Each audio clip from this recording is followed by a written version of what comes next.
let's help these pirates. Oh, such a scary big.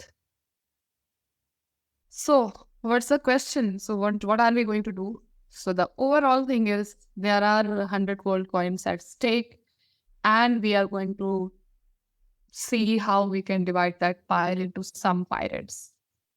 So, this is going to be the frame line or framework of the puzzle. There are, as in the picture, you can see there are 5 pirates. So, pirates looted a chest full of 100 gold coins. Being a bunch of democratic pirates, they agree on the following method to divide the loot. What are these rules? So the first one is the most senior pirate will propose a distribution of the coins. All pirates, including the most senior pirate, will then vote. Okay? Then we have if at least 50% of the pirates accept the proposal, the gold is divided as proposed. So it's simple. So suppose the center one is the senior most one, and he says that okay, I will take this much coin. This person, the left one person will take this much coin, 10, 2, 3, 4, whatever division he will say. And if since there are 5 people, so 50% of 5 people will be, at least 50% will be 3 people. If 3 people, including this senior most person, agrees to the proposal, then the gold will be divided as he proposed.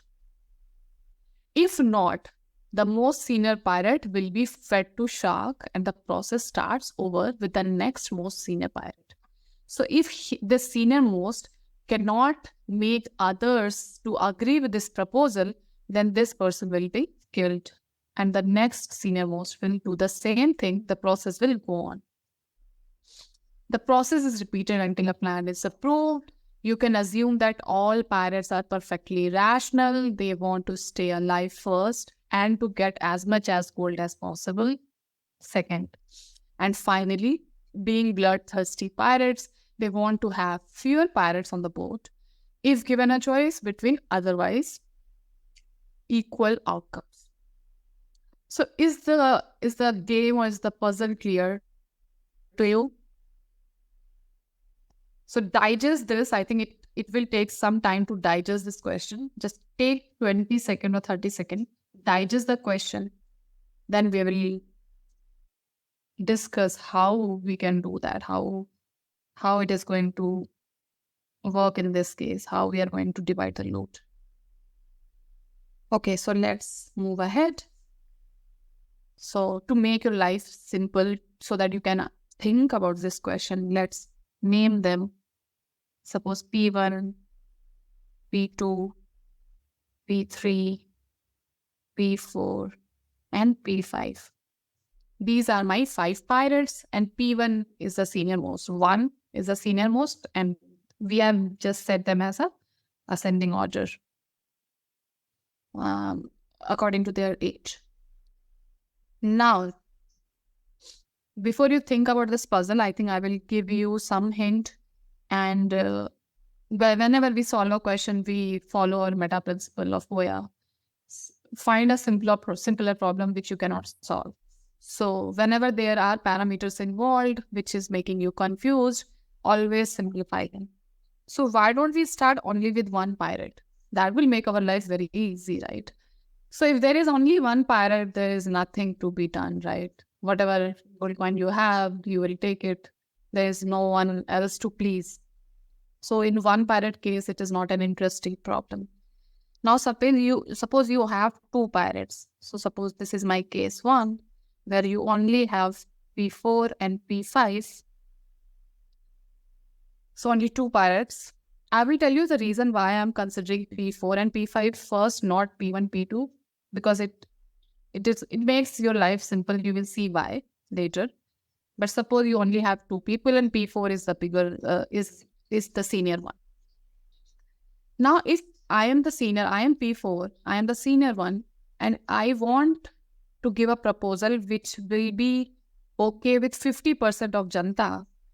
So यहाँ पे 50% is only 1 because there are only 2 people. So if I agree with the plan, if the other person doesn't agree, it doesn't matter to me. So if I am P4 and there is only P5, I will take 100 coins. I will give him 0. He can't do anything about it because this is the rule. So if there are only 2 pirates, the senior most will have all the coins and the junior will have nothing. Is this clear? Is this make sense? Okay. Yes, ma'am. Now come to the a little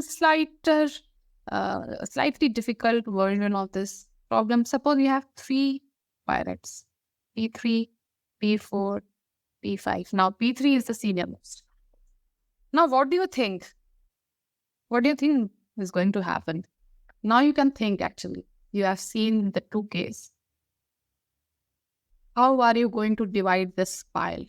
Now think the rule, that 50% rule. P3 has to have at least one more vote, his vote and others' vote, one more vote to get the approval for his proposal. So he needs to convince either P4 or P5 with his proposal. So now what do you think? How P3 should divide the pile? If you can think this, then everything is piece of cake. Whether you have 4, 5, whatever number of pirates. Any thoughts? Think if P5 the most, because P4 will anyhow disagree with P3. Okay. But if P4 wants to get rid of P3, so he will always disagree with Yes, P5. Correct. Yeah. But P5 don't want P3 to get rid of, because if P3 is gone, then P4 Yes.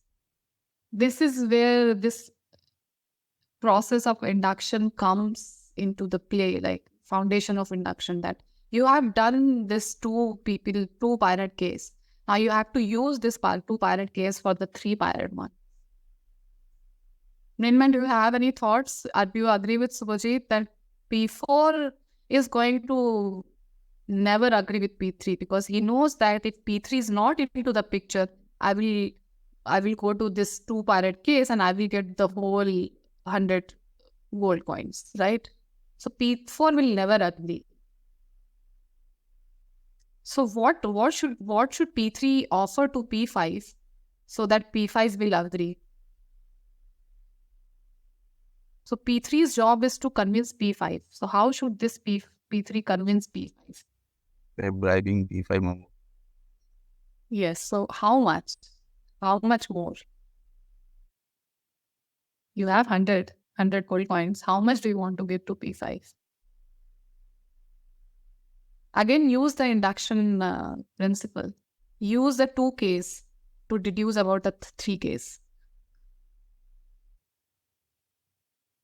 Okay, that's really great. And you guys have given a lot of effort. I really appreciate that. So, if P3 is not into the picture, P5 is getting 0. You can see if P3 is not in the picture. So, P3 just have to offer P5 1 coin. Because anyways, if P3 is not into the picture, P5 is getting 0. So, P3 will offer 1, keep 99 to himself, and give 0 to P4. That's it. This is your division. Because P5 anyways, P5 is happy now. At least he's getting 1. Now I think this makes something clear. Now if you have 4 pirates, P2. Now you have a 4th one, P2, P3, P4, P5. Now you're again going to do the same thing. You know that if P2 is not in the picture, P3, P4, P5, how the division looks like. In every case, you just have to make sure what is that 50% vote number. For example, in first case, that was 1. You only need 1 vote. For the second one, you needed 2 votes for the proposal to get approved. For the third one, again, you only need 2 votes because 50% of 4 is 2. So you only need 2 votes. So P2 only needs one more person to approve his plan.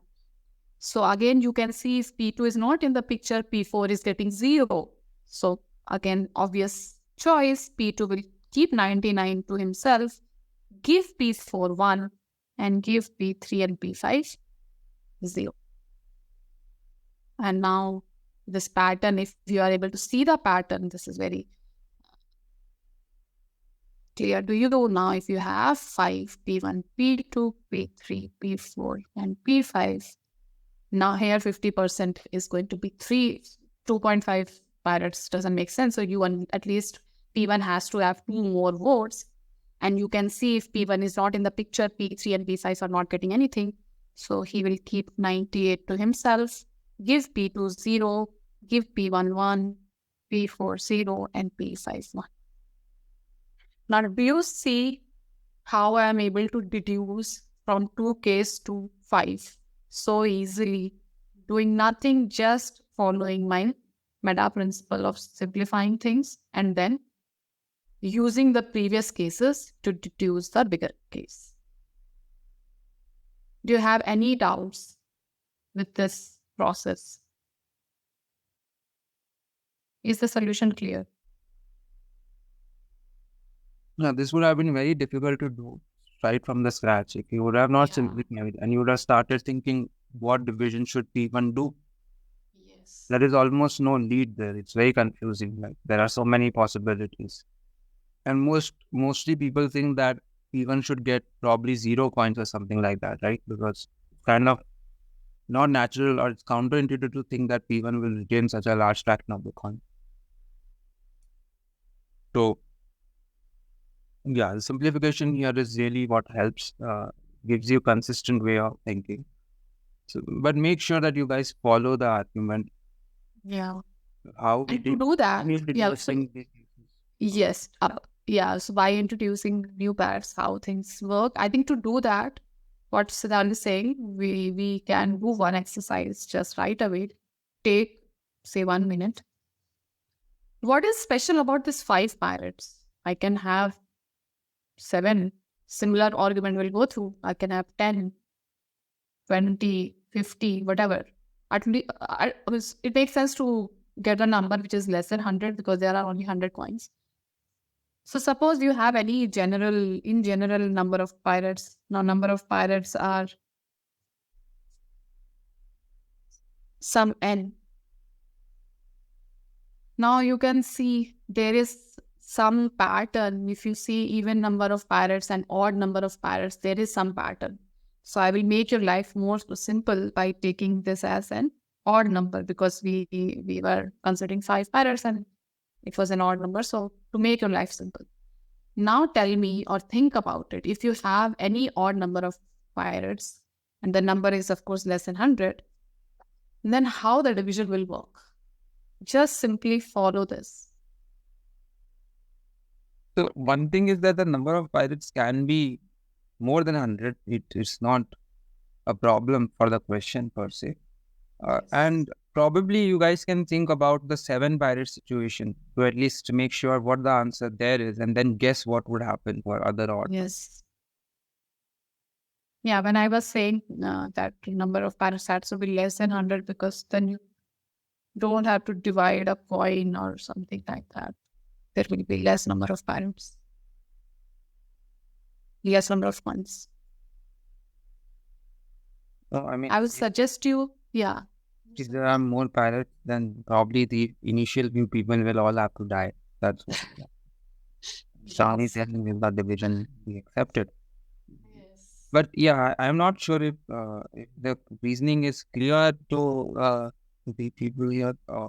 If it is clear, then you should be able to deduce the answer for 7 pirates at least. Yeah, at least for 7 pirates.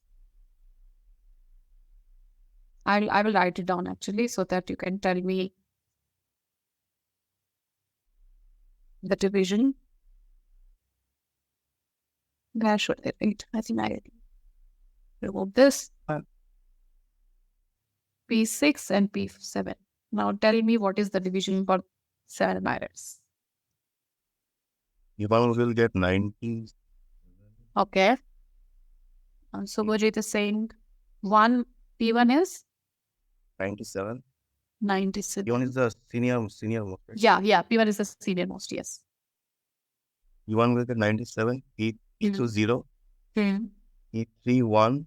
Hmm. P4 0. P5 1. Hmm. P6 P7 1. What about mid-man? 8. Similar? Yes. Same pattern. Which is correct. Now tell me about any general or odd number. If it is not clear, then think about 9. What is happening to 9? And then comment on the general thing. Senior most will get 100 minus 10. 100 minus. Yeah, whatever number you have. Because alternatively, you just give 1, 1, 1, 1. Start with the senior most. You just give this start. The senior most will give alternatively 1, 1, 1 to everyone. And whatever is left, I will have that. So this question is, the flavor of this question is quite important in some sense, because these kind of questions has been asked in interviews, like in tech interviews or job interviews, in fact, PhD interviews and all. So the flavor of this question is very simple. You just have to use this inductive principle where you're deducing from smaller cases and simplifying your life and deducing from smaller cases. So the flavor is very simple, but the language, you can see the question was so big, so many rules, so many things to digest. So please go through this question again. If you have any doubt, please ask this question in the next class, because this is a very, I think, the flavor of this question is very important to understand. So do you have any question? If not, then we will move ahead. I think more than the question, you should appreciate the fact that you can summarize all this complexity in just one technique. Start from the smallest case, start from the simplest problem, and then build up. If you would have taken the other approach, which I said earlier, it would have been very troublesome to figure out the answer.